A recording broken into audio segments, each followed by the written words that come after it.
Rotas Tipikor Polri resmi menyerahkan penanganan 3 perkara yakni soal dugaan korupsi batubara Sabri dan Krakatau Steel ke Kejaksaan Agung. 2 tersangka telah ditetapkan yakni ex-Jampitsus Febri Adriansyah dan pihak swasta berinisial DR. Untuk mengetahui perkembangan terkini pengusutan 3 kasus dugaan korupsi besar itu, sudah bergabung bersama kami produser lapangan CNN Indonesia Mihaira Amar di Kejaksaan Agung Jakarta. Selamat sore Khaira, bagaimana kemudian tindak lanjut pelimpahan kasus ini ke Kejagung?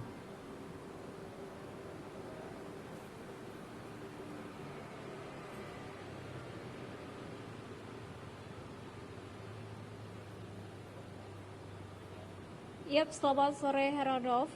Berdasarkan pemantauan kami dari sore hari ini, sejak pagi tadi belum ada aktivitas signifikan ataupun statement resmi yang dikeluarkan oleh Kejaksaan Agung sendiri setelah dilakukannya konferensi pers pada sore hari kemarin. Bisa dilihat di belakang saya, bahkan kami dari media pun juga tidak dipersilahkan masuk, jadi kami hanya bisa memantau dari luar. Memang update terakhir yang kami dapatkan adalah melalui konferensi pers kemarin di Kejaksaan Agung ini. Setelah dilakukannya pelimpahan perkara dari Rotas Tipikor ya kepada Kejaksaan Agung, kami sempat menanyakan bagaimana kelanjutannya, terutama telah ditetapkannya 2 tersangka yakni tersangka DR yang merupakan dari pihak swasta yang sudah ditahan sejak 10 Juli lalu di Rutan Polda Metro Jaya, dan juga ditetapkannya saudara FA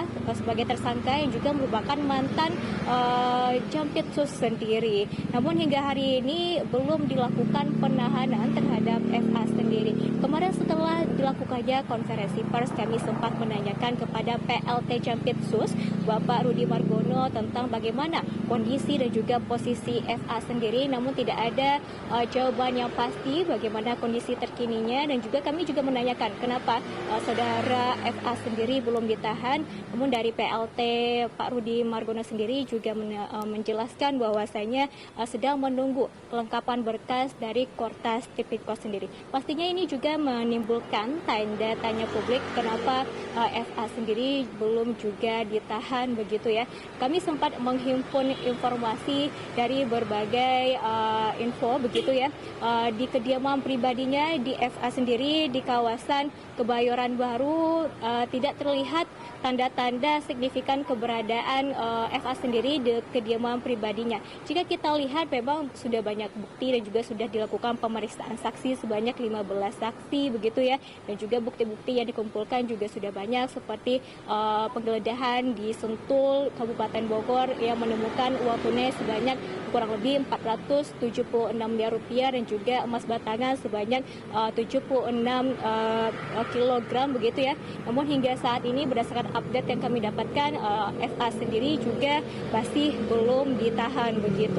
Jika kita lihat dan juga menelisik lebih lanjut bagaimana status penetapan tersangka dari kedua tersangka ini, baik itu dari DR sendiri itu diduga melakukan tindak pencucian uang dari aliran dana korupsi, di mana dijerat dalam pelanggaran pasal 4 atau pasal 5 Undang-Undang Nomor 8 Tahun 2010 tentang tindak pidana pencucian uang, atau pasal 607 ayat 1 huruf B atau C dihubungkan dengan pasal 20 Undang-Undang Nomor 1 Tahun 2023 tentang KUHP. Sedangkan untuk FA sendiri dijerat dugaan tindak pidana korupsi dan juga tindak pencucian uang serta penyelewengan proses penanganan hukum oleh pegawai negeri atau oknum penyelenggara negara dalam perkara PT Asabri dan tindak pidana korupsi lainnya. Dijerat dalam pasal 12 huruf E, pasal 12B Undang-Undang Tindak Pidana Korupsi, pasal 3, pasal 4 Undang-Undang Tindak Pidana Pencucian Uang dihubungkan dengan pasal 607 ayat 1 huruf A dan huruf B.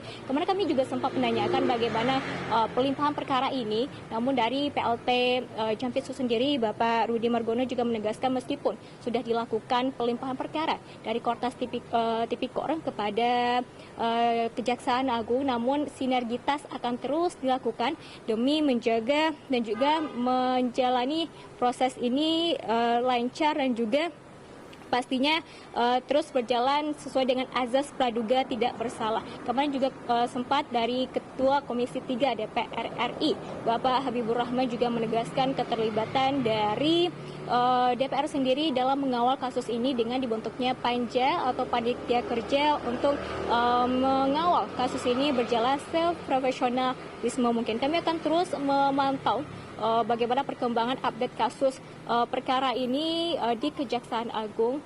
Kembali ke studio Heranov. Terima kasih, Haira. Selamat sore.